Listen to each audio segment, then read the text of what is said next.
Warning. This program may contain material of an explicit or graphic nature. Viewer discretion is advised.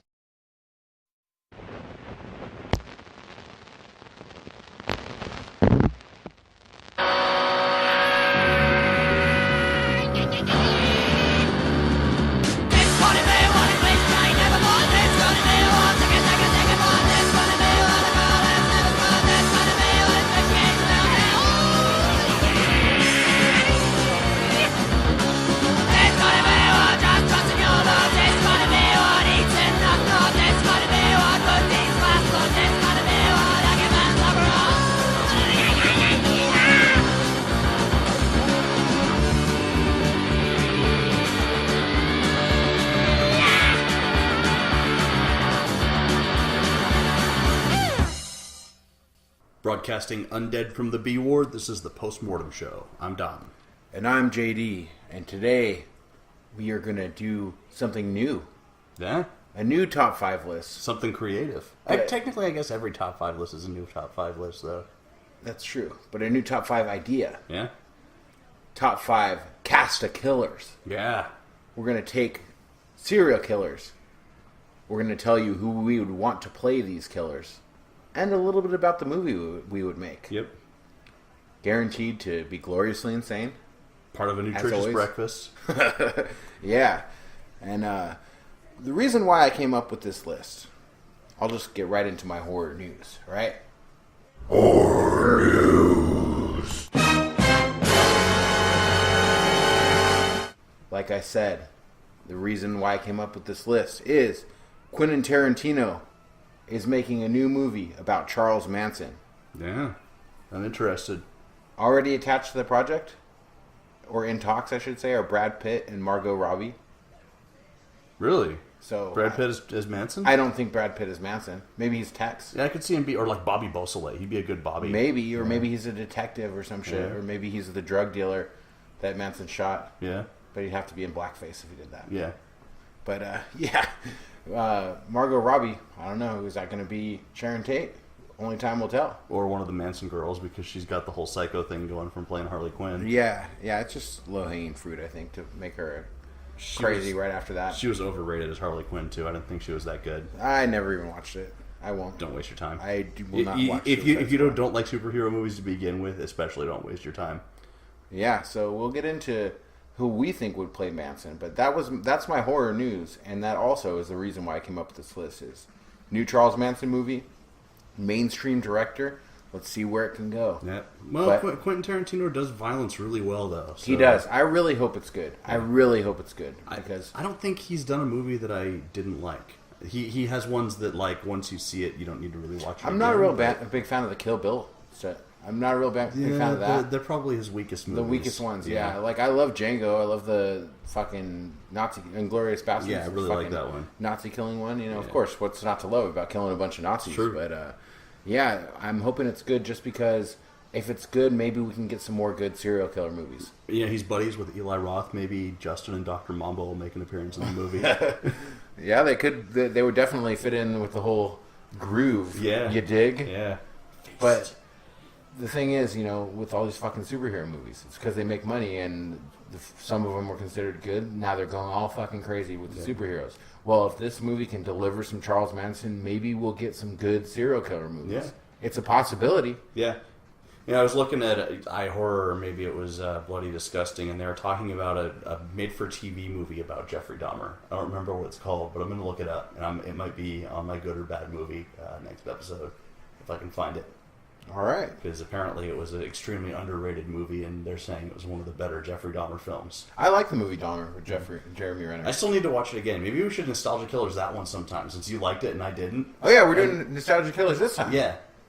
Yeah, we're doing Nostalgia Killers this time. But maybe in the future we should do that, and maybe we'll see if, like, this time around I like it. Yeah, maybe. We can find that. So I'm going to bring in the bad news that I'm sure most horror fans know about, but in case you live under a rock, both George Romero, legendary director of Night of the Living Dead and that whole saga, creator of the zombie franchise as far as I'm concerned, And Martin Landau, who played Bela Lugosi in Tim Burton's Ed Wood, passed away yesterday, that being July 16th. Yeah, we're very sad to hear about that. I only hope he will rise again from the grave. Right. The father of the dead. That's the first trioxin or reagent. We need to call up Jeffrey Combs. Yeah. Have him dig up the corpse of George A. Romero, which is probably not even buried yet, so it's highly inappropriate. Yeah. And we're going to inject him with the serum, and he'll be the first zombie starting the zombie apocalypse. That's appropriate. It's his destiny. Yeah. It's what he was chosen by God to do. And by God, I mean you. Listen to my voice. Rise again. Rise from your grave. Rise from your grave.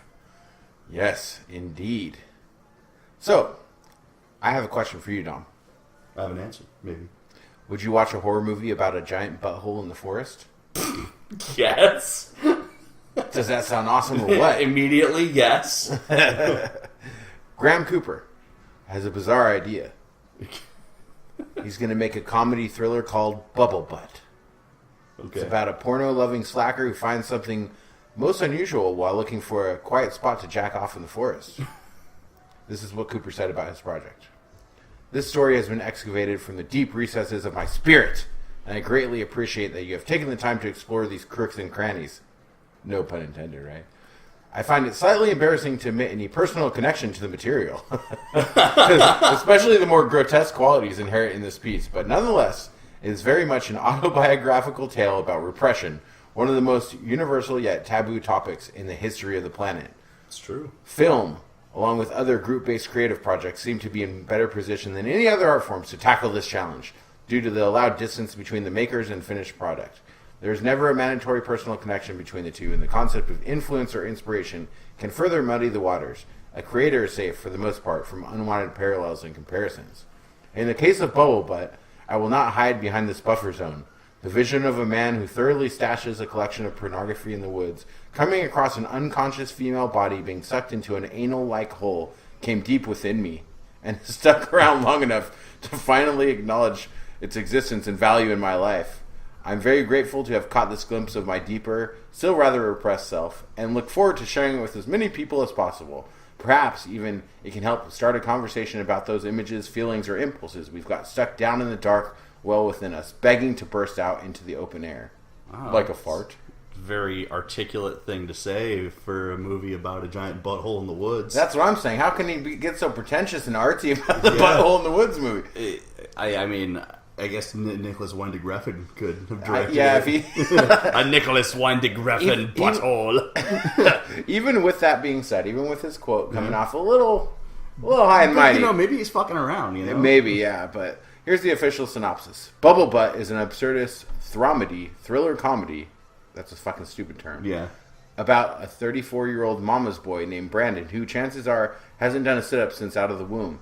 Out of the reach of his overbearing household, Brandon keeps a stash of pornography deep in the woods, visits the area regularly.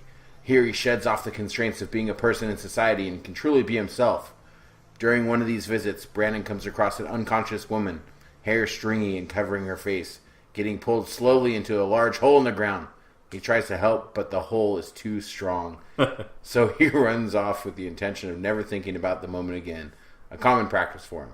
But the hole persists by devouring the stash of porn he holds most dear. Oh, now it's on. He has no choice but to dive in himself and confront the very thing he wants left in the dusty crevices of his memory. All right, I'm interested. It sounds like it could be great, but even that synopsis sounds a little bit too. Yeah. You should be like, hey, dude, Thrombity. there's a fucking giant butthole in the woods and it's eating people. Yeah. I want to see that. Yeah, and it eats a dude's porn stash. It eats a porn stash. Yeah, that's awesome. Cool. So, well, you know, there have been other zombie or like supernatural ass movies that have been made to varying degrees of success. Like Butt Crack the movie was not good, but Zombie Ass was excellent. So, Zombie Ass Toilet of the Dead. Is that what it is? No, Zombie Ass was the Japanese movie about it's also about repression. It's about a girl who holds in her farts because she's repressed, and eventually she gets the power to like fly with her farts. That's the best part of the ABCs of Death, too. Remember that? Yeah. That was a good one. Yeah. So today our rating system is forest buttholes. Forest buttholes. All right. So the Leatherface Red Band trailer dropped this week. It's got some pros and it's got some cons. The pros are, it's from the directors of Inside. It looks gory as hell, and the gore looks practical. The cons, Kid Leatherface does not look retarded, and the movie looks to be a revenge film that humanizes the monster. Now, this is only from a 1.5-minute long Red Band trailer, so I could be wrong about it, but it was like a slightly effeminate little boy with no retarded features whatsoever, and there were some lawmen killing some rednecks before everything goes crazy with chainsaws. Wow. So, I am still gonna give it a chance. On the fence about it, huh? But I'm on the fence. It's got strong directors. Me too. I was on the fence about it just based on the fact that it's not hitting major, you know what I mean? Yeah. With the financial success of all the remakes of Texas Chainsaw. Right. Why isn't this one getting a big push? It's because it's probably not that good. The only other thing that I can hope is because it's from French directors, and as you and I and many of our listeners both know, French horror films can get really fucking intense. Maybe it was just too intense for theaters. Yeah. If they go that route, I'm all about it. But I'm going to go into it with with very few expectations. Yeah. Well, we'll see. We'll see when it comes out.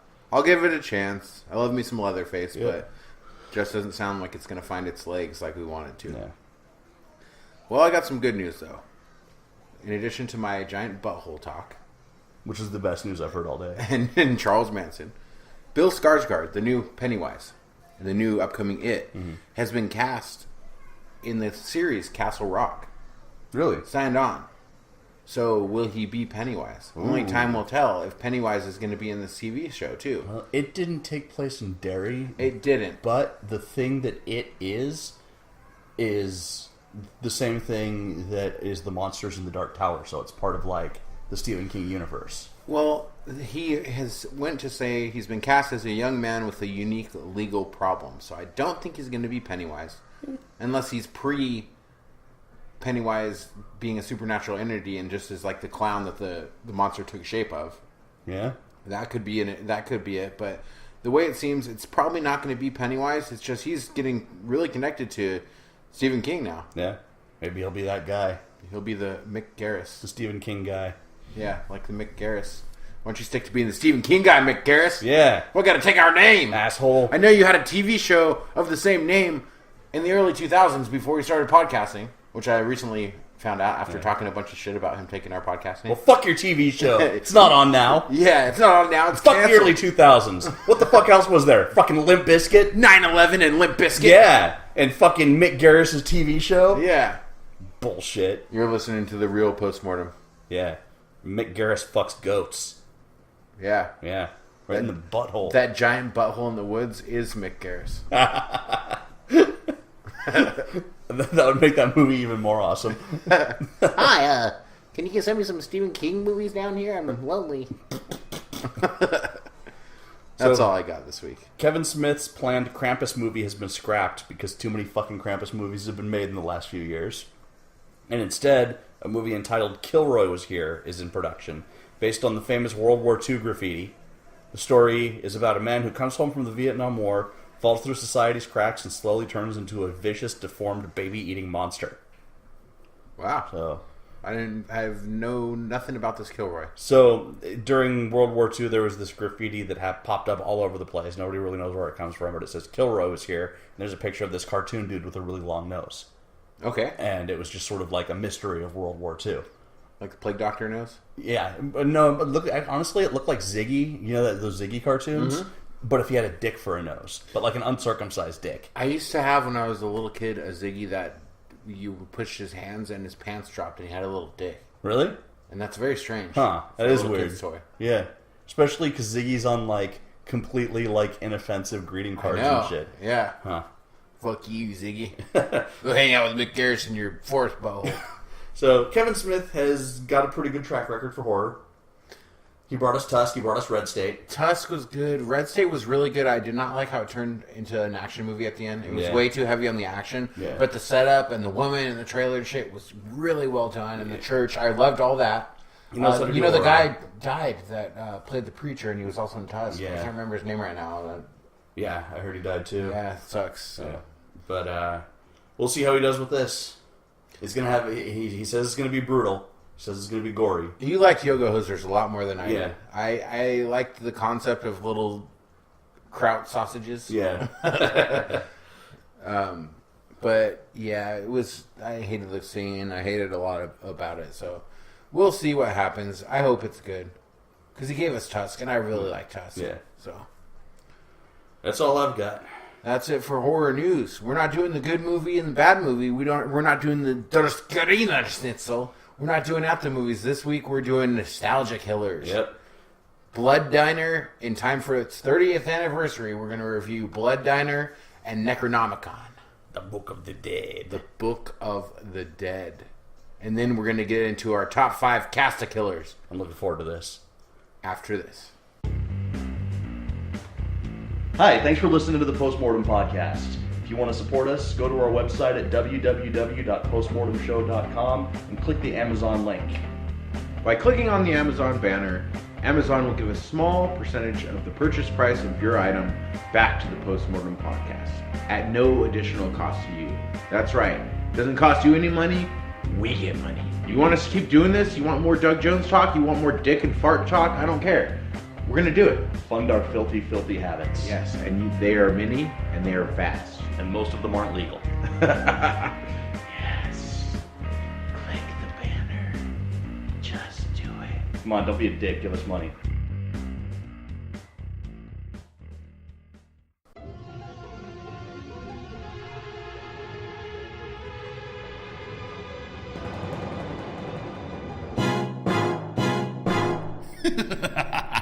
Nostalgia killers.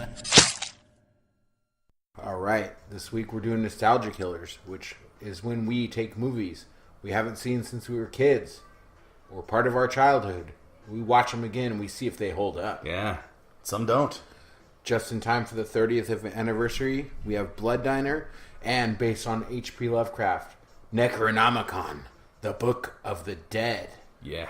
which we will get into first. All right. 1993, written and directed by Brian Yuzna, Christopher Gans, and Shusuke Kaneko, starring Jeffrey Combs, Herbert West Reanimator himself. Yes, I said it. Prosthetic Bruce Campbell chin. With a glorious prosthetic chin as our resident fish thrower, H.P. Lovecraft. Yeah. Necronomicon, Book of the Dead. It's a kind of an anthology movie. It is. It's got three short films all centered around the Necronomicon. They're Lovecraftian stories, but they're not Lovecraft stories. Some of them are they're loosely based on Lovecraft Yeah. stories. Some of them. Some of them are just like in that universe Yeah. and made up. But H.P. Lovecraft, the well-known horror writer, is looking in the late 30s after the book Necronomicon. He finds it guarded by monks in an old library with questionable nose piercings. He then copies some stories from it, which unfolds for our eyes and his. So like Dom said, it's an anthology divided into 4 segments. The library, which is the wraparound segment, involving Lovecraft's research into the Book of the Dead and his unwitting release of a monster, and the writing of the following horror segments: The Drowned, The Cold, and Whispers. Yep. Which one was your favorite? Whispers. Yeah. The Drowned and the Cold, especially the Cold, they added way too much of a romance element to The them. Cold is bullshit. The Drowned had some pretty cool effects. The and monster was stuff. what saved the Drowned. And I like the guy, the fishman that comes out, Yeah. that talks to him and shit. Yeah. And then at the end, the Yeah. octopuses and stuff. And so there's some questionable Yeah. CG, but that I liked that one. It the felt Cold like- is boring. Yeah, and it's got that guy. What's that guy's name? He's in a bunch of shit. Yeah. and he's boring as fuck. Yeah. And the girl's accent kept changing. Did you notice that? Yeah, the Cold is just bullshit. It's horrible. The thing is, it felt like, like it's the same thing that they tried to, like, what prevented In the Mountains of Madness from getting made is that they tried to tack on these romance angles into the story, and H.P. Lovecraft didn't write romance. H.P. Lovecraft was a misanthrope who didn't feel the need for, like, that level of relationships in his stories. And you know what the thing about it is too, is that people say like, okay, there's a lot of like gothic themes in his writing, so we have to shoehorn in the romance because you can't have gothic without romance, Right. which I do not agree. Right. Yeah, H.P. Lovecraft is proof positive of that. Yeah. I mean, if you want romance, read Poe. Read fucking Lord Byron. Like, there's tons of romance in those stories. If you want the fucking insidious fucking nature of the universe and how mankind is insignificant and, you know, pure horror, that's where you go for, you know, H.P. Lovecraft is where you go. Yeah. So The Drowned, basically, there's this house where this guy goes to, finds out that back in the day someone rose up their family from the dead. It's his ancestral home. So it's his ancestral home, so he has to do the same thing too. But it never works out right. Yeah, because you don't fuck with the dead. You don't fuck with the dead, especially when they're drowned, because you know what you're going to get, some Lovecraft-style tentacle monsters. Yep, and he gets this kind of weird approximation of his wife where the lower half of her body is a tentacle, and she tries to blow him and fucking like spits up shit all over him. And he pushes it away. She's like, "Do not reject me." I love that part. I like it. It got, at first I was like, man, I don't remember this being so boring. You know, it's the old man with the first time, and the family comes back, and then you see a little bit of tentacles and shit, and that's cool. But then later on, it goes full bore. Yeah, where the giant ass monster comes up out of the ground. It's fucking got some body horror going glorious animatronics. Yeah, body horror going on. There is some bad CG in parts. Yeah. The stretching faces. 90s movies, for some reason, they decided that they had to stretch people's faces with computers. It's because the effects like existed. Like it was the hot thing. Yeah. Terminator 2 and the Michael Jackson video. Yeah. So then The Cold. You described that one. It's a woman that bullshit. They have to stay cold to live, but then they kill people. Yeah. So could they need this? This chick moves to a boarding house, and there's a scientist who lives upstairs, and he has to stay cold, and he needs people's spinal fluid to survive, and then he fucks her and gives her his disease that lets her live forever. Stem cell research. Yeah, pretty much fucking spinal stem cell research. And then it's just stupid. Yeah, it was the most boring one. It really actually started taking me out of it. Like, oh man, I don't even want to watch the last one. But then I watched Whispers. And it came right the fuck back around. Which is fucking weird. Yeah. It's a weird movie about some cops. Yeah. Or weird segment, I should say, about some cops getting into a crash, chasing the subject down to some catacombs. The subject is this serial killer called the Butcher who's terrorizing the city. And down to the catacombs, there's a weird old man and an old woman. You guys got to watch Necronomicon just for this segment, and for the second half of The Drowned. Awesome bat fetus monsters, and and they're so fucking funny flying around. They're silly. Yeah, the effect is bad, but it's so good. But there's a lot of good gore and like bodies on the floor, and it's the segment, some body horror stuff. It's the best segment of the movie. It's like the Drowned was Christoph Gans, who directed Brotherhood of the Wolf and Silent Hill. Like, he knows what he's doing. The second segment, the bullshit one, was Shisuke Kaneko, and I don't really know anything about him. And Brian Yuzna directed The Wraparound and also Whispers. And it's really Brian Yuzna. Brian Yuzna is amazing. You know, there's one thing about Brian Yuzna. He is the master of colored lighting and these weird angles to where there's an underlighting on stuff. Like Return of the Living Dead 3, it's got that. Like when they're in the government facility, Society does it. I mean, he's got this great... the way he uses the camera, and then he pans like up where you're looking up like larger than life, and the lights are coming up. Weird red lights, green lights, things like that that are like don't need to be there. It doesn't make much sense, but it looks so fucking cool. He's kind of a student of like Italian film. Argento did a lot of stuff like that too, where the colors were really vibrant and underlit, and it didn't make any sense in the reality. Who cares? Of it, but it looks fucking great. And that's what movies are really about, Like, there's this whole, like, push to make all movies, like, realistic. It has to be a complete realistic approximation of what's happening in life. Fuck that. A movie is a moving painting. Have fun with it. I'm of both schools. Like, I love Jeremy Saulnier's movies because the violence is so swift and brutal and realistic and grisly. It gives you that feeling. Right. But I also like some batshit crazy movies, Like, so many people just shit on movies when they say, oh, that would never happen. Oh, that would never happen. Well, fuck it. Suspend your disbelief. Have some fun with it, Like, not everything needs to be Schindler's List. Well, next time we do good movie and bad movie, I have a good movie saved up that's a classic that I'm sad to say I never saw before now. Wow. Just checked it out. It was awesome. So, I'm going to be talking about that maybe next week, but... Let's break this fucker down. Let's get to the nitty gritty here. What do you think about acting and characters? I gave it a 3. For the first two segments and were good. The wraparound had some silliness to it beyond Like, of course, Jeffrey Combs was awesome, but the monks were kind of like... I like when he pulled the monk's face off. Yeah, pulled the skin off of it. Yeah, it was pretty awesome. But the second segment just fucking drug the movie down. It was just so boring. I gave it a 2.5 because everyone is either flat or way over the top. Yeah. Except for Combs' Lovecraft. It's perfect. Which is weird because Combs is always usually a little over the top. I want to see him as H.P. Lovecraft more. I want to see more H.P. Lovecraft, Jeffrey Combs. Yeah. Herbert West. Yeah. I want to see a movie with him and Herbert West teaming together. I want to see a movie where his chin is alive. His tentacle pops out. Yeah. Story and writing. I gave it a 3 again. I gave it a 3 as well. The well. wraparound was good. The first segment was good. The third segment was great. Second segment brought it down. I think it's like H.P. Lovecraft writing adapted pretty decently. There's a lot of craziness going on, but some gaps in the story. So But also, like, the one thing that I didn't like about The Drowned is that, like, it had a kind of uplifting message. Like, he saw the monster and then, like, decided, no, I want to live. Yeah. And that's not Lovecraftian. Yeah. Lovecraft stories end in madness and death. yeah. You know, that's... And you being like Dagon, like into the fucking pool with Yeah. the monster at the end Yeah. after you're burned alive. Yeah. You know? He if the dude was to get out, great, but he should have been fucking batshit insane after what he saw. Yeah. It's a gibbering wreck. So yeah, I gave it a 3.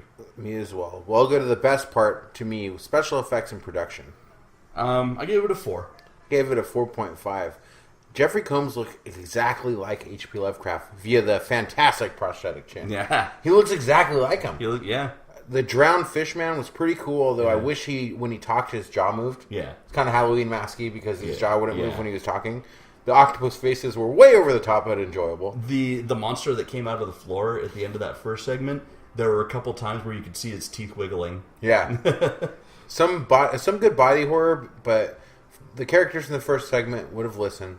They would have smelled the fish and thrown all the fuckers back to the sea. That's right. I wish modern horror used these kind of rubber monsters instead of CG. Yeah. It would be so much better. I prefer some cheesy monsters than cartoon. Yeah, for That's sure. what a CG is. It's a cartoon to me. I'd rather see the fucking cheesy ass rubber puppets from Ghoulies than a CG alien from fucking Alien Covenant. Yeah. Another thing we didn't talk about was the score. I really liked it. It's like a classic score from one of the Hellraiser movies. Yeah. Very orchestral Yeah. and like very, it's got that good classical feel to the score. Yeah. And I thought that really brought out some of the Lovecraftian elements, Yeah. because you think H.P. Lovecraft, you think, early 1900s and shit. Yeah. So. And Brian Yesna's direction on the wraparound and on the third segment was just fantastic. And entertainment, like we said, we both agree best to worst is number 3, number 1, number 2. Yeah. And not counting the wraparound as a segment. Right. Number 3, number 1, number 2. Second segment was really the only time I was ever bored, but it picked up. So I give the entertainment a 3.75. I gave it a 3. I was bored in the second segment. I didn't like the romanticism of it. And I didn't like it really, as a hardcore Lovecraft fan, it really bothered me that first segment missed the mark at the end. Yeah, with the ending. Yeah, with having an uplifting ending. I just was very entertained with some of the effects. Yeah. And with Jeffrey Combs is probably my favorite actor. Yeah. Other than the Dukes. Yeah. And H.P. Lovecraft, and there's some gold in here. It's definitely an entertaining movie. So I gave it a 3.75. So IMDb gives this fucker a 5.7 out of 10. If you average my scores overall, it becomes a 3.4 out of 5 or 6.8 out of 10 to compare with the IMDb. So I liked it a lot more than IMDb does. Yeah, I gave it a 3.25 out of 5. So 6.5, yeah. 6.5. So you like it more than them too. So it's definitely worth. If you're a fan of H.P. Lovecraft or Jeffrey Combs, I would suggest, or Brian Yesna. Yeah, if you're a fan of Reanimator, Return of the Living Dead 3, And I think this is one that gets overlooked a lot. it does. Yeah, I don't know a lot of people who have seen it. yeah. I saw it when I was a kid, and I just didn't remember much about it. I saw it in high school, like a freshman. Well, so probably when you were a kid, because I'm a little older than you. I saw it when I was a freshman or a sophomore in high school, and it's a good movie. It's an entertaining movie. It's on YouTube right now, so you just look up Necronomicon Book of the Dead. Yeah, it's and there. it's not on any platform where you could buy it either. Yeah. I don't think you can get it on Amazon or anything. So feel free to YouTube it. Because it's There's not. some good boobs in it, even on the YouTube version. They leave them there. Yeah. There's some. You got some boobage, got some blood, got some tentacles. Yeah. Some Titty people fucking tentacles? People getting ripped open. So yeah, by the Titty way, fucking tentacles is like a Lovecraftian swing band. with a fucking with a little apostrophe with Yeah. G.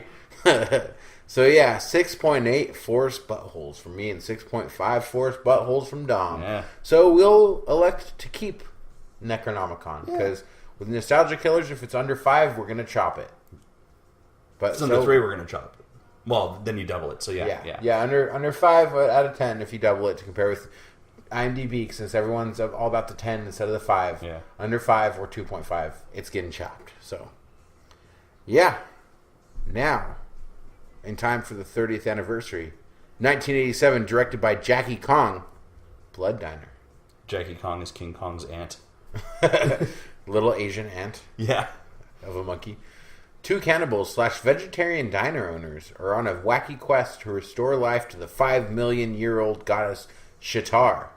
Aided by their uncles Brain and Penis, the two set about getting the required parts: virgins, assorted body parts from whores, and the ingredients for a blood buffet. Blood buffet. Their adversaries are the police, the chief with a Russian accent, the player detective, and the New Yorker with an Australian accent. What the fuck? Yeah. This movie was actually an unofficial sequel to Blood Feast. Yeah, we recently reviewed the Herschel Gordon Lewis documentary, and it's definitely a tribute to Blood Feast. Well, no, when it was written as a sequel. Yeah. And then they couldn't get the rights to make it, so they changed some things around. If you can't get the rights for Blood Feast, well, you don't have a budget. Yeah, I think someone else owned the rights at that point. That was the problem. Yeah. So, yeah. This movie is batshit nuts. This is one of the weirdest, craziest movies that you'll ever see. Yeah. But it does deliver on the boobs, the blood. Yeah. The fried heads. Questionable effects. Extremely questionable effects. Yeah, but funny. If you rated this compared to Necronomicon solely based on effects, Necronomicon blows it way out of the water. Yeah. But anything else you want to say before we break down our segments? This movie came out of left field, and I feel like I didn't know that it was directed by a woman until I did a little bit more research on it. Jackie could be a guy or a girl. Yeah. And when I was watching it now versus the first time I saw it, I was like, wow, this movie's really fucking misogynistic. I got some comments about that bitch when I break down one of these categories from an actor. Really? On the set. Okay. But I found some trivia about it. I found actually, if you go on IMDb, you can read what I'm going to talk about when we get to special effects and production. I didn't get to anything like that, but just realizing that it was written by a by a woman, I feel like she was doing more of a send up of the misogyny of that genre. Yeah. But I'll hear what you have to say before I go too deeper into that. Yeah. I got some things to say. All right. So. All right. Acting and characters. I love the police chief constantly punching the player detective. Yeah, he was the highlight of that movie for me. I'll give the acting a 1 because the acting is terrible, but the characters, it's acting and characters. You got the dead uncle, you got the naked cheerleaders, cops with confusing accents, crazy vegetarian cannibal brothers, Vitamin C, the fucking fat vegetarian. So I'll give the characters a 4, so that averages a 2.5 for the acting and characters for me. I gave the acting and characters a 4 because for this movie, the badness of the acting worked. The bad acting really heightened it. Like the fact that they delivered their lines too fast. I totally agree, but I mean, if you got to rate the acting, you can't say it's good. So that's why I give it a lower rating. Yeah, but I'm gonna stick with 4 on it because it was propelled by the characters, and I don't know if the actors were bad actors or if they were actors playing bad actors, but whatever the case, because most of these people didn't go on to do anything else. It was funny. Yeah, and the main guy went on to do one more thing, a bit part in another horror movie, and he's dead. Oh. Okay. He died, like, tragically. I don't know what the fuck happened to him. Cocaine. He died, probably, he was paid in cocaine. Yeah, probably. and got all of his fucking royalties in cocaine afterwards. The badness of it just added to the insane feeling of it. You couldn't make a movie like this and have it be as insane as it is without having way over the top actors. Yeah, that's true. So, story and writing, I said, what story? Yeah. This movie's batshit insanity. I give it a 2 because there's not much to be said about that. I mean, if I really want to say I would appreciate if they did write a lot of this weird shit they put in there, but I really think it was just drug-fueled, hey, we're all here, let's do this. Oh, let's do this. And they filmed a bunch of shit. Yeah. And just put it out. Because it's so... The plot is so incoherent that it's, that there's a lot of shit that you think that they just came up with on the spot, I think. So... I'm going to give them the benefit of the doubt and assume that this movie was actually written. and again, I'm going to give it a 4. Wow.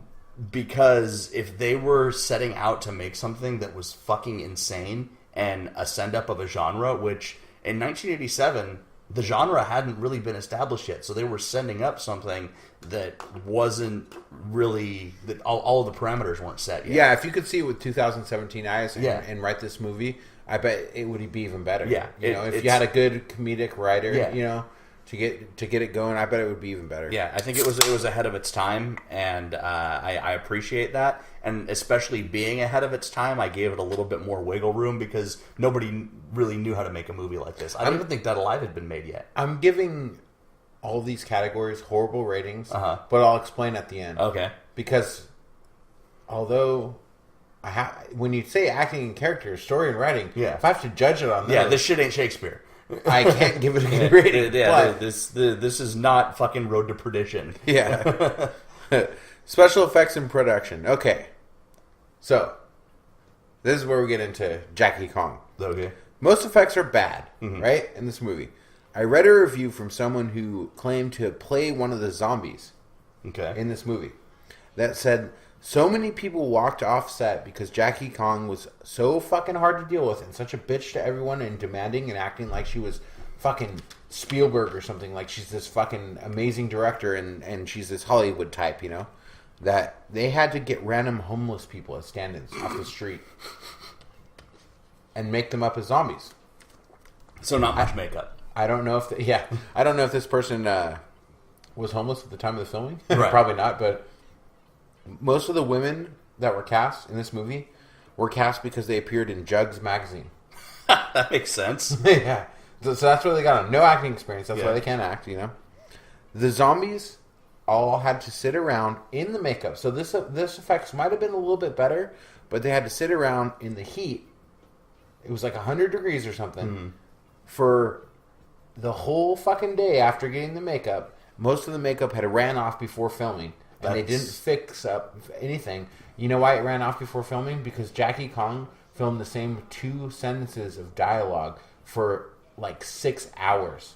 Because she wanted it a certain way. In Blood Diner. You don't need more than 2 takes in a movie like Blood Diner. You Diner. don't need more than 1 take. If the boom mic comes down into the scene, it's not, no one's going to notice because they're just fucking... Yeah, you may just make the boom mic look like a dick. So that every time it drops into the scene, it's just something. Just put blood on it. Yeah. Bloody boom mic. Put broccoli with blood on it. That's pretty much some of this movie. But yeah, just knowing that about this woman, I can't stand her. Yeah. That's probably why she didn't go on to make much else. Well, yeah, of course. Look at what she turned out. So, yeah. So special effects and production, I'm going to go ahead and give it a 2. Because the effects were pretty bad. So, and the production was bad too. Again, I think I'm looking at it from a different perspective because, I'm going to say the special effects were bad. Like the fried head, where it looked like it was just like a fucking like foam circle on her head. Yeah. But she was fucking running around with her tits out and a fucking foam circle on her head, bumping into things. Yeah. That shit was hilarious. And like the brain in the jar and like all that. I gave it a 4 again. Because it was just so perfect for what it was. Like everything came together. It was like somehow they fucking like had a bunch of people fucking shit in a pot, and all of a sudden it turned into fucking clam chowder. I know, and I completely agree with you. But when you talk about special effects and production, and I tell you that story about Jackie Kong, that's why I give it so. Yeah, knowing that would probably affect knowing that what's happening out there. She was pitting cocaine also. Yeah, probably. Paid herself in cocaine. So here's the redeeming factor. Entertainment, chock full of blood, boobs, and stupid comedy. I'd give it a 5 out of 5 for entertainment. Okay. This is a movie of force for me. There were a few parts that dragged to where I was like, okay, I'm getting bored. But then like they would pop it back up with a joke again. Yeah. So I can't give it a 5, but I can definitely give it a solid 4. because it's just fucking madness. I give it a 5 because everything else I felt like I had to rate it so low that I wanted to bump it up because I do enjoy this movie. So, a 5. So, my overall, based on the math, would be a 2.8. But I'm going to go ahead and just decide that that's going to be a 4. Okay. Because I don't want to negatively review this movie. Right. When I do the math, because of how I had to broke it up, this shit would have been chopped. But I'll give it a 4 out of 5 or 8 out of 10 because it's a great bad movie and funny. Yeah. As opposed to IMDb's 5.1, which is really strong for Blood Diner on IMDb. 5.1, I can't believe it. A bunch of the user reviews are 10 stars. And Jackie's Aunt Ethel Kong probably did a few reviews there. Yeah. And her Uncle Genghis. Yeah. Obviously, since all my numbers were 4, I also gave it a 4 out of 5. Yeah, it's a great bad movie. Yeah. If you haven't seen it, check it out. Yeah. I nitpick on it because the way we do Nostalgia Killers, which sometimes it could be a detriment, but it could be, on some movies, it's actually better. Mm-hmm. But like for a movie like this, it actually doesn't know justice when we have to break down acting and characters, story and writing, the format of our Nostalgia Killers segment. So I think that's the problem for my rating. That's why I bumped it up, because it's a 4 to me. It's if you're one of those kind of people, I've got friends that like to do this. They have like shitty movie nights. Yeah. That's the way to go. They just watch a bad movie and eat pizza and drink beer. Like, this is a perfect movie for that. This is a trauma movie without trauma. Before trauma. You don't have to pay attention. No, not at all. Just have it on. Yeah. So, that's it. This is a good movie to get stoned and watch. I know this because I got stoned and watched it. I'm sure you did. That's it for Nostalgia Killers. So I guess we're keeping them both. Yeah. Neither of them got thrown back. Neither of them got thrown back. Much as H.P. Lovecraft's chin would like to do. But we're going to get down to the nitty gritty. We're going to get down to the Casa Killer. If you guys like this segment, go back and listen to our monster mashups. Go back to listen to our Create a Monster. Sometimes when we get creative, it gets a little wacky. Our sequels that should be made. Sequels that should be made. It gets a little wacky. It's a little wacky. A little wacky. Wacky tobacco. Whacking off in my tool there might be some wackiness involved in these next ones for me too. All right, we'll be back with our top 5 Casa Killers after this.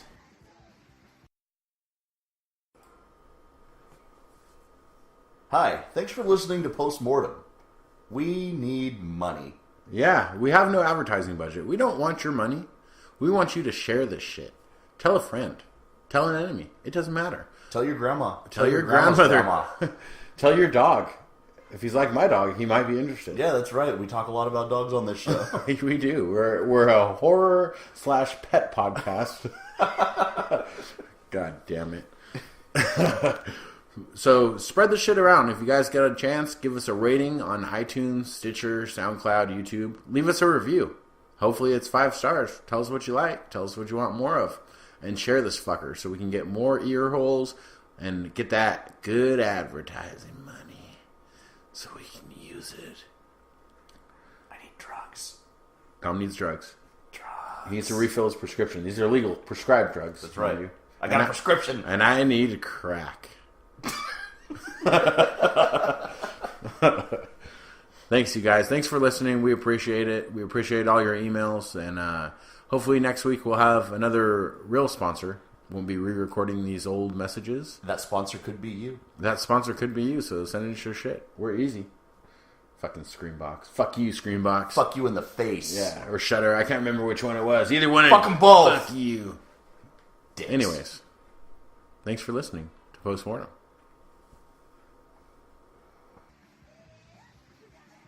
And we're back with the top 5 cast of killers, casting our own serial killer movies based on the fact that Quentin Tarantino is making a Charles Manson movie. Yep. So why shouldn't we tell him who to use, and why should we cast all the rest of the killer movies that will come after if this one's good? I will state before we begin that I have taken some creative license with all of these. That's better. I had a pretty rough weekend. My house is basically being condemned, and I have to find a place to move the next 3 weeks. So this was sort of my catharsis, if you will, was sitting down, smoking like 3 bowls, and then writing this shit. I had a rough weekend too. As a lot of our listeners reached out to me about my mom going in the hospital, and appreciate your support.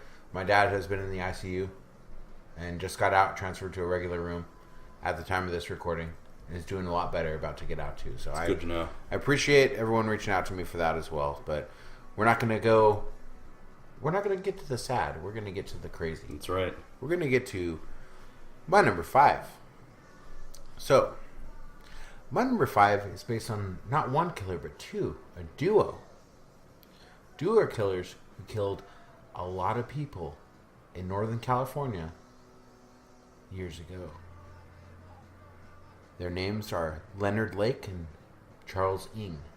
You know about Leonard Lake and Charles Ng? Yeah. One Charles of my Ng. most fascinating cases, honestly.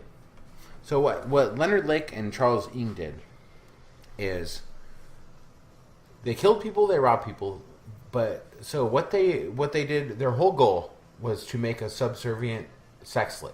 Right. They built a basement out on this farm, and they would take women there and break them down and keep them, film it. They filmed it all. There's actually the footage. If you go to YouTube, you don't see any sex or murder, but you can watch Charles Ng and Leonard Lake with their M ladies. They made this thing called M Ladies based on some book that Leonard Lake had wrote, or read, not wrote. So he wanted to make this ultimate subservient sex slave. Yeah, they sort of inspired the Poughkeepsie tapes. Yeah, oh yeah, it's very much like the Poughkeepsie tapes without the mask. Instead, you have a little Asian man with Jeffrey Dahmer glasses. Yeah. And a guy that looks like Dr. Phil. Yeah. So, Should have just been Dr. Phil. it should have been Dr. Phil, but we'll get to that. Oh, okay. So, Leonard Lake kept cyanide pills on him at all times in case he got caught. And he actually did kill himself in interrogation with cyanide. Charles Ng cost the state of California the most it had ever spent on one trial of government money besides the O.J. Simpson case.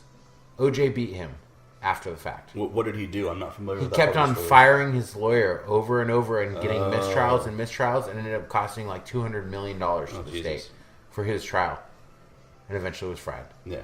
But Leonard Lake didn't see trial. He took the easy way out because he's a pussy. So their story is very fascinating.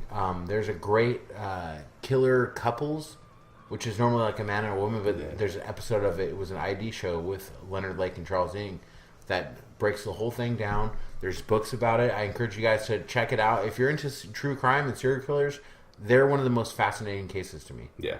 Because of how fucked up they were. They killed babies and whole families just to steal video cameras and shit. Yeah. Like, they're fucked up. Yeah, they didn't just break into houses to rob people. And were they animals. deserved what they got. Charles Ng, unfortunately, is still waiting on death row. Yeah. He's not dead, so.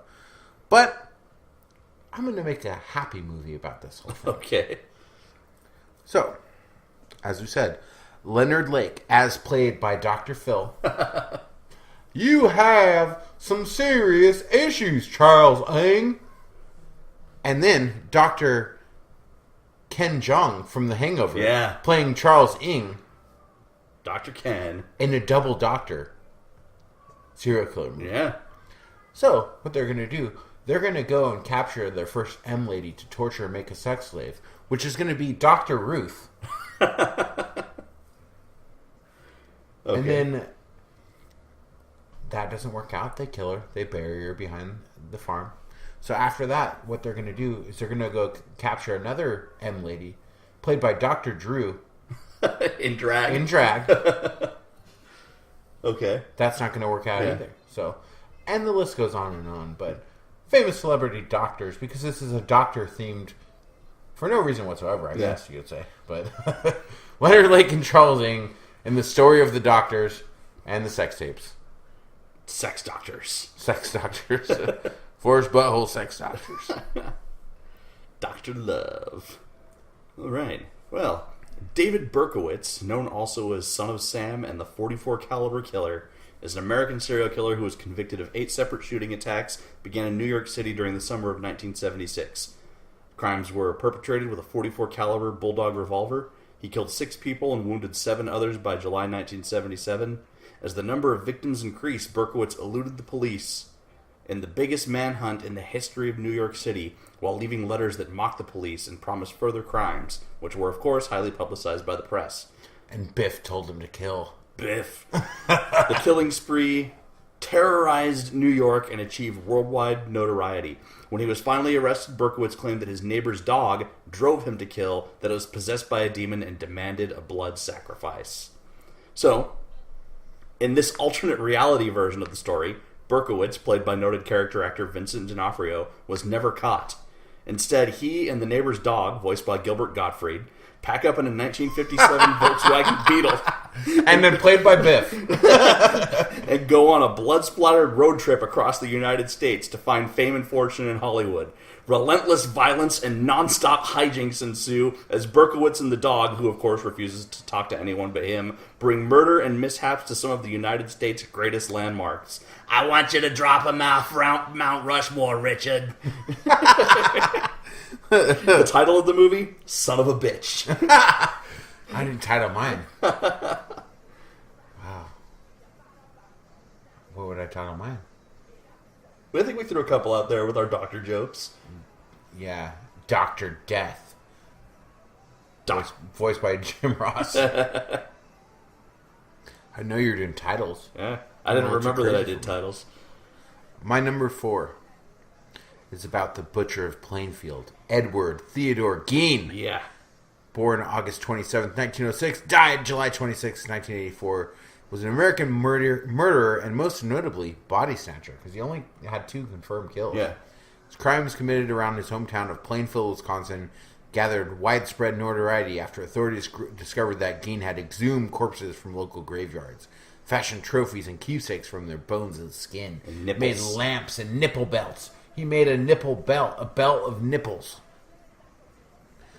He had a very domineering Christian mother, which held him under her thumb for his entire life. So, Ed Gein was finally caught after he killed the local shopkeep and the local barkeep. But his legend lives on today.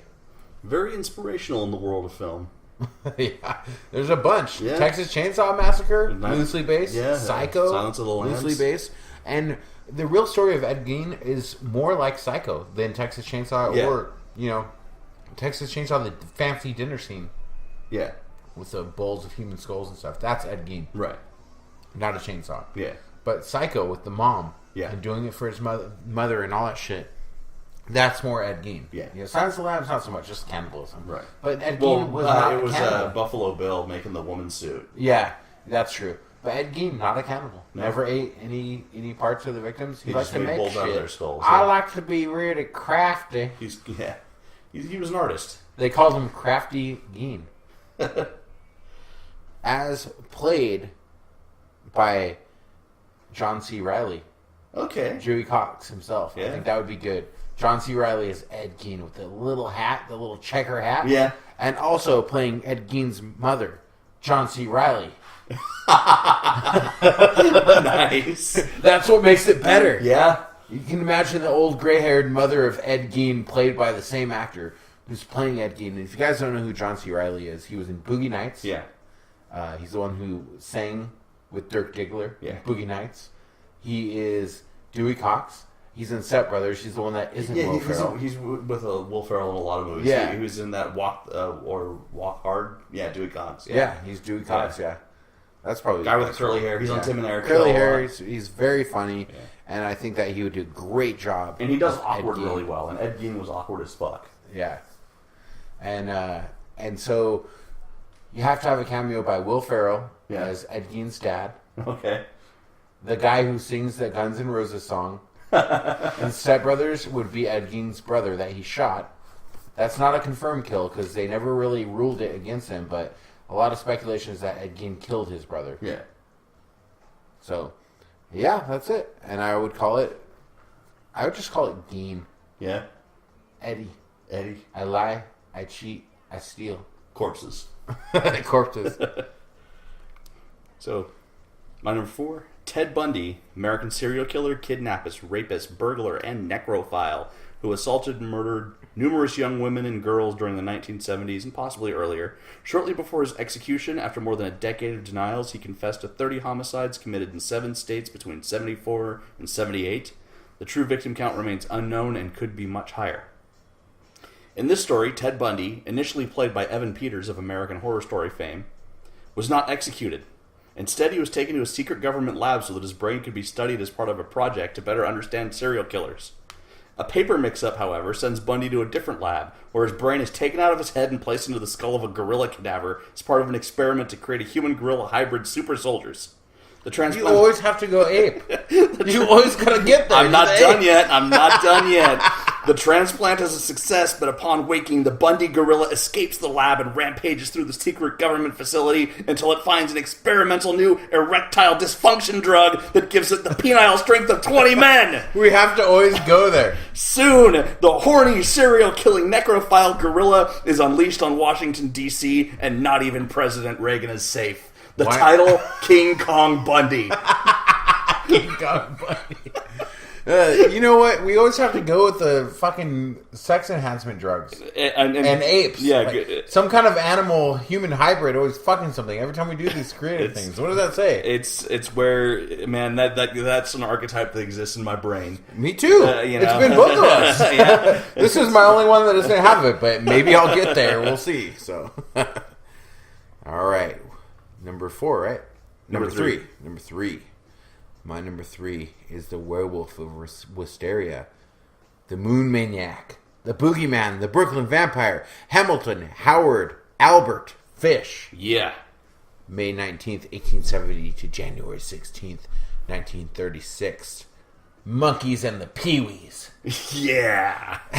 Monkeys and Pee-wees. Albert Fish was a child rapist and cannibal that boasted that he killed children and ate them in every state.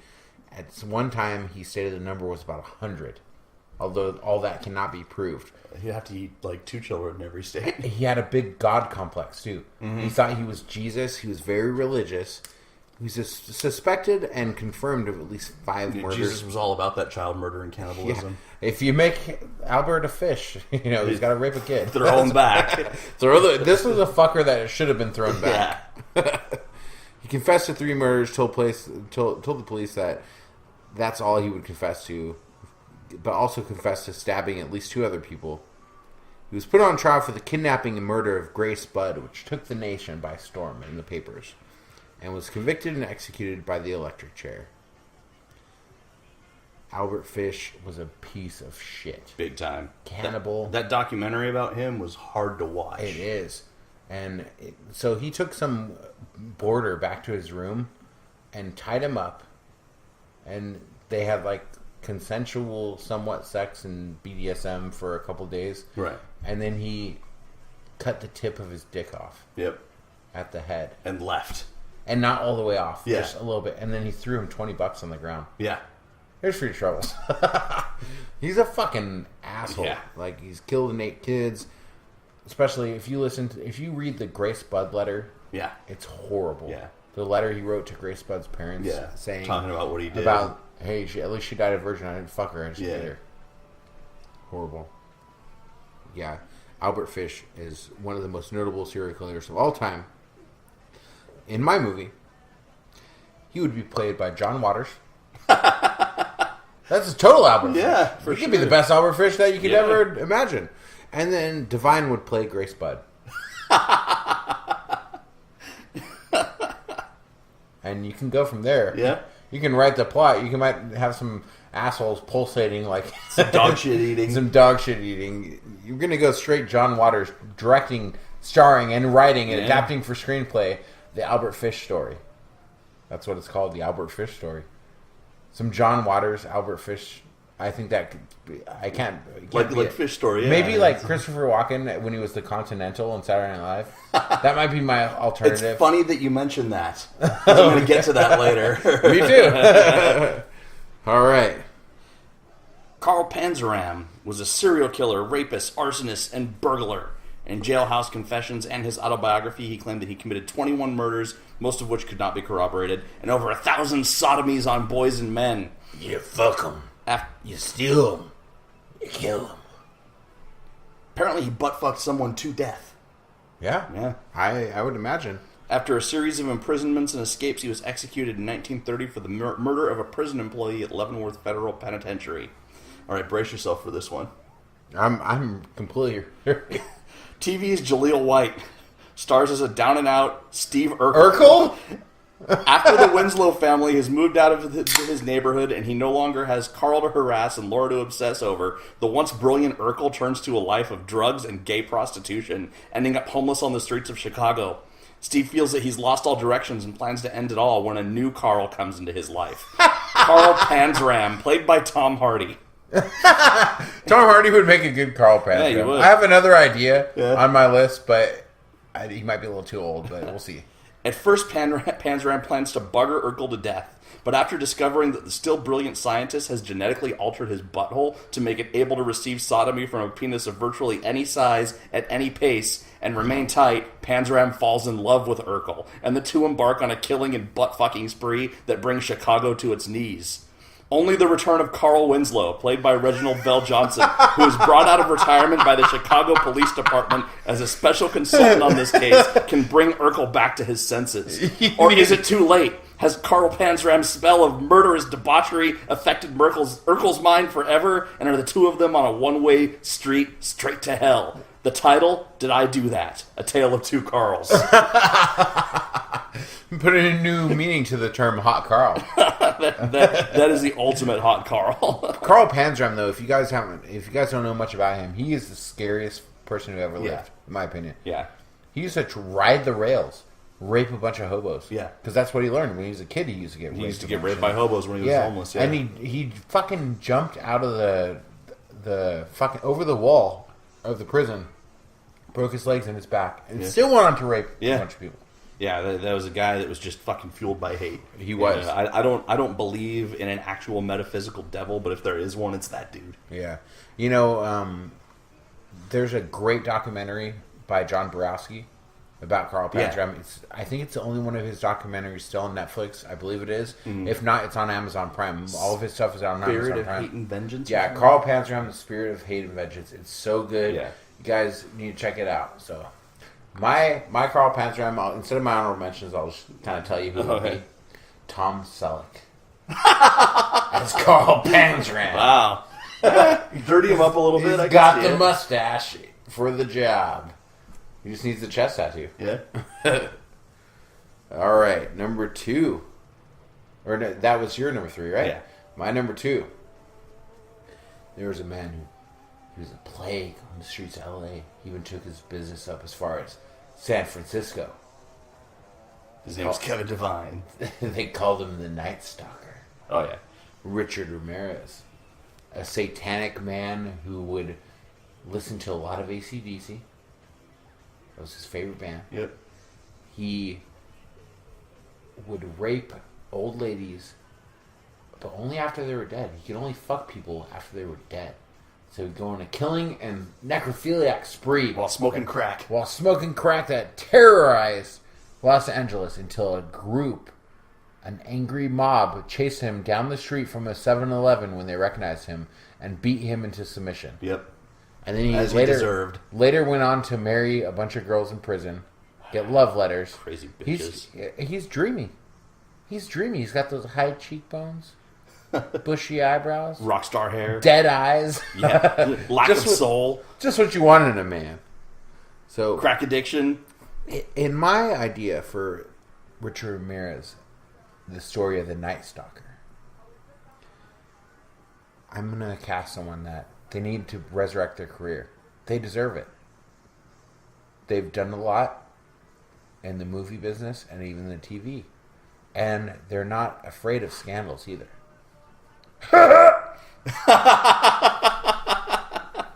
Pee Wee Herman stars as Richard Ramirez in The Night Stalker, riding his awesome bike through town, raping and killing. Say Satan loves you. Satan loves you. That's awesome. You have to give him some fake cheekbones, though. Yeah, some fake cheekbones. He needs the extra cheekbones. And a wig. Yep. Francis, I'm going to swim in your pool. Right after I rape your dead body. Francis deserves it. Yeah, he has does. it coming. Richard Ramirez, played by Pee Wee Herman.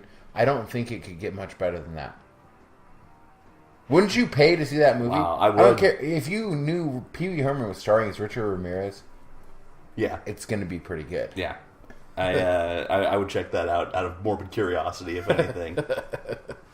Yeah. All right, I'm moving away from America for my number 2. Okay.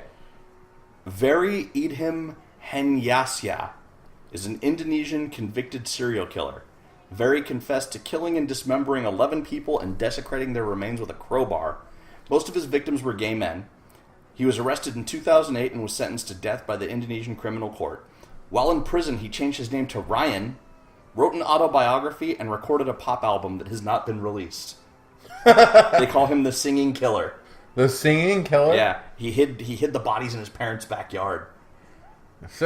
So, this musical centers on Very, played by Joe Taslim of Fast and the Furious, as he murders people throughout Indonesia. He's the Indonesian actor in Fast and the Furious movies. Never seen it. You know why? Because it's the Fast and the Furious. Yeah, some of them are okay. This musical follows Very as he murders people throughout Indonesia, desecrates their bodies, and buries them in his parents' backyard, all set to a series of upbeat songs that tell the story of Very's descent into madness. Throughout the story, Very compares himself to legendary killers and shares duets with them in his murderous fantasies. This musical odyssey is chock full of cameo appearances by famous Hollywood actors who got their start in musical theater, including Bette Midler as Eileen Wuornos, Mandy Patinkin as Charles Manson, Michael C. Hall as Jeffrey Dahmer, Patrick Wilson as Ted Bundy, John Goodman as John Wayne Gacy, and John C. McGinley as Ed Gein, and Christopher Walken as Albert Fish, doing a fantastic tap dance number as he drives needles into his penis. That's the way to do it. The title, A Gorus Line. That's awesome. I didn't even know much about that killer. Yeah, I was doing some research on I wanted to do one musical. Yeah. And The Singing Killer, you can't go wrong. Yeah. All right, my number 1. Part of your chorus line. Eileen Carol Wuornos Prael, February 29th, 1956 to October 9th, 2012, was an American serial killer who killed 7 men in Florida between 1989 and 1990 by shooting them at point-blank range. Wuornos claimed that her victims had either raped or attempted to rape her while she was working as a prostitute, and that all the homicides were committed in self-defense. She was convicted and sentenced to death for 6 of the murders and was executed by a lethal injection October 9th, 2002. That is a crazy, crazy woman. If you watch the documentaries where they interview her... Yeah, there's one called The Selling of a Serial Killer, where it's all about the news. And there's The Life and Death of a Serial Killer, which I prefer. Yeah. I really like that one. And the movie Monster with Charlize Theron. Taking our gerbs. Taking our gerbs. You take our jabs. You took the jobs of the ugly. That's right. Some ugly woman could have been cast instead of Charlize Theron as Eileen Wuornos. Instead, they made her down to be the killer. Because Eileen Wuornos was not an attractive woman. I have a better idea for the killer. None other. Who would play Eileen Wuornos if you could pick? There's only one answer, and it's Doug Jones as Eileen Wuornos. Well, he is a costume actor. He's a costume actor. If you look at this picture of Eileen Wuornos, can't you see it? Can't you see the dukes in her face? Look at that picture. I see the dukes no matter where I look. You know, Doug Jones has that skeletal face, and so does she. He just needs to grow a mullet. Put him in a mullet and get some fake meth teeth. You give him a chicken neck. You give him a mullet. Give him some meth teeth. Give him an A cup boob and a B cup boob. Right. With nipples pointing different directions. Right. And a faded tattoo on one of them. A cut sleeve workout shirt. Yeah. Maybe some pajama pants. Yeah. What do you think? Yeah. One shoe that is a little bit bigger, like a size 12 and a size 9 or something. Yeah. You got Doug Jones as Eileen Wuornos. All right. Yeah, I can see it. The Dukes. Who would her Johns be? I'm going with Richard Rail. Yeah. Be a good big one. mustache. Yeah. That'd be a good one. Yeah. Clint Howard. Clint Howard would be an amazing John. Yeah. Maybe Clint Howard as the love interest. Clint Howard. In drag. Also in drag. Like Christina Ricci played. Yeah. Yeah. Clint Howard. Though, with Doug Jones playing Eileen Wuornos, would you really consider what he's doing in drag? She wasn't very womanly. I think she's beautiful. you think Doug Wuornos is beautiful? Okay, listen. You've never masturbated to Eileen Wuornos? No. You're saying that with a straight face? Yeah. That makes one of us. Okay.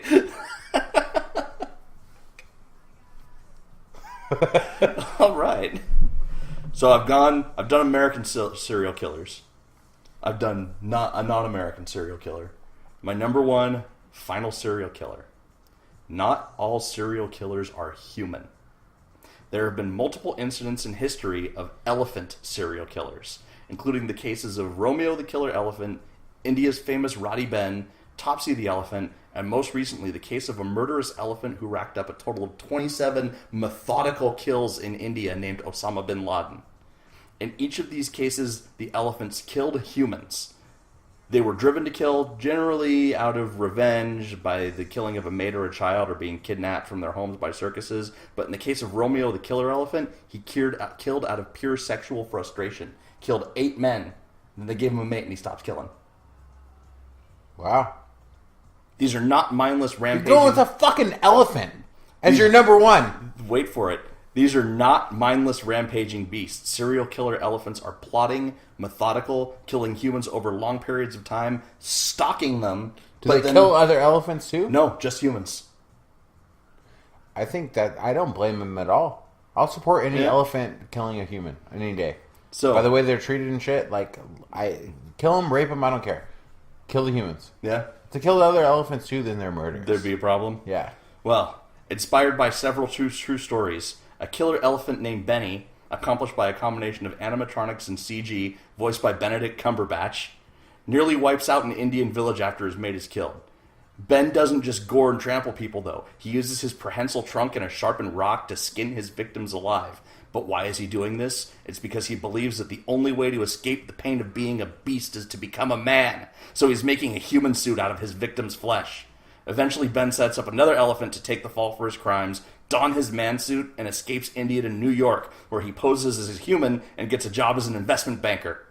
Things seem good for him as long as he maintains his charade of being human, but soon his game is put to the test as the daily stresses of human life get to him and his urge to kill rises again. Things become even more difficult for him when his nosy neighbor finds out about the fact that he is just a masquerading elephant and he is forced to kill her. Was it a one-time slip, or was the taste of human blood enough to drive our pachyderm protagonist into another murderous rage? Find out in An Elephant Never Forgets. To kill. Anybody want a peanut? So I'm picturing a full-size elephant with just dead body flesh dripping off of it and a tie, working at an investment firm, and everyone treats it like he's just a normal dude. I like that idea. Yeah. Benedict Cumberbatch with his deep British accent being his voice.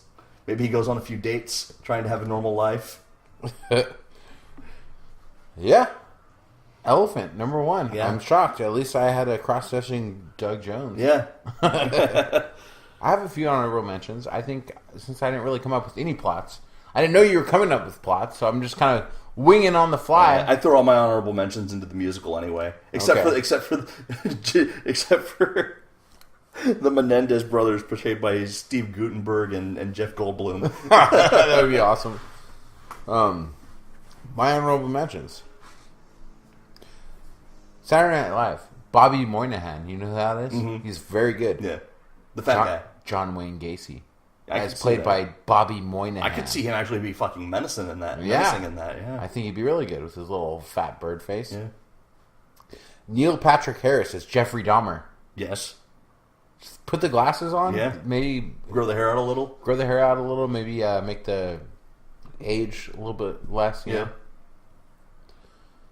He has the experience with cults. Tom Cruise is Charles Manson. He's also very tiny. Charles Manson is a very tiny man. He's a little guy, yeah. He's very small. So Tom Cruise could fit the bill. And he has crazy eyes. He does. Jeffrey Combs as David Parker Ray, the toy box killer. Wow. Yeah, that'd be good. He just needs to grow out a mustache. Yeah. You're here against your will. Bound. Probably uncomfortable. I'll bet you're scared. Have you ever heard those tapes? Yeah. The Toy Box Killer tapes? Yeah. They're fucking terrifying. So, Will Ferrell as Gary Ridgway.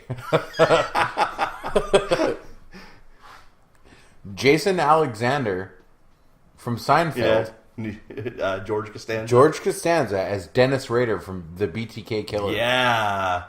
Amazing, I right? can see that, would be yeah. good. Paul Giamatti as David Berkowitz. Jack Black as Edmund Kemper. Which one's he? Edmund Kemper? Yeah. He was the crazy, insane guy that killed a bunch of people, co-ed killer. Oh, okay. Yeah. Udo Kier as Andre Chikatilo. Yeah. You know who that is? Yeah. The Russian cannibal. Yeah. And my last honorable mention, it was low-hanging fruit, so I couldn't put it on the list. But Harvey Fierstein as cannibal gay serial killer Armin Muse. Oh, God, I just want to eat your dick right now. It's too chewy. But it's too chewy. What am I going to do? I thought it would be perfect. I don't like your dick. It's too chewy. I'm going to call my lawyer.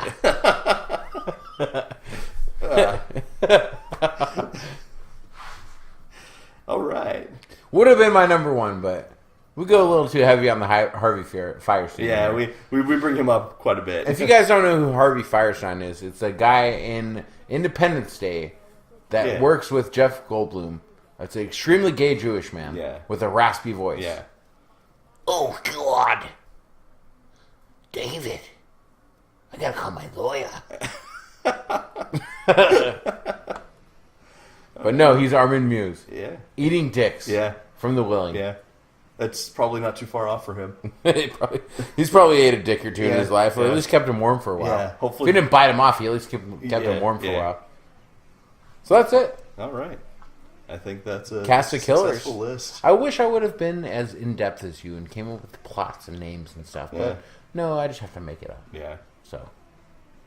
But we'll be back next week. And you know where we're going? You know where we're going with our top 5? Where are we going? Nerds! Yeah, nerds. The top 5 nerds in horror movies. It's a lot of them. There is a lot. I'm surprised we haven't done it yet. Yeah. But we're going full nerd. I'm going to bring my glasses with tape on them. My pocket protector. With tape, pocket protector. I'm going to hike my pants up around my armpits. Yeah. Play some Dungeons and Dragons while we record our show. We should get a gay black guy to sit in with us. Like in Revenge of the Nerds. I know one. Yeah? He might be listening. Oh. We'll see if we can bring him in. All right. Let's get him in. A little song by me, Antoine. We love you, Antoine. All right, that's it for our top 5 cast of killers. Yeah. So we'll see you next week. As H.P. Lovecraft once said, as he discovered a butthole in the woods and fucked the shit out of it with his giant prosthetic Bruce Campbell chin. If it smells like fish, throw the fucker back.